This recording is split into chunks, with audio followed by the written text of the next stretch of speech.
ജിഗർതണ്ട. അത് ഈ ബദാമിന്റെ എന്താ പറയാ ഒരു പശയുണ്ട്, അത് വെച്ചിട്ടുണ്ടാക്കണമെന്ന് തോന്നുന്നു. ജിഗർതണ്ട നമ്മൾ മസ്റ്റായിട്ട് ട്രൈ ചെയ്യണമെന്ന് ആഗ്രഹിച്ചിട്ടാ പോണത്. കിട്ടുമെന്ന് അറിയില്ല. പിന്നെ അടുത്തത് അത് കിട്ടും. പിന്നെ പരുത്തിപ്പാല് അത് കിട്ടുമെന്ന് അറിയില്ല. പിന്നെ മൂന്നാമത് പിന്നെ കാരിദോശ കാരിദോശ.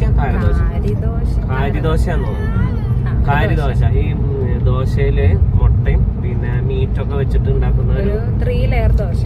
3 ലെയർ ആയിട്ടുള്ള ദോശയാണ്. പിന്നെ മട്ടൺ ഒക്കെ വെച്ചിട്ടുള്ള പിന്നെ ഒരു കബാബ്. എന്ത് കബാബ്? ഒരു സ്പെഷ്യൽ കബാബ്, മധുരയുടെ സ്പെഷ്യൽ ഒരു കബാബ്. മട്ടണോ ചിക്കനോ ഏതായാലും ഉണ്ടാവും.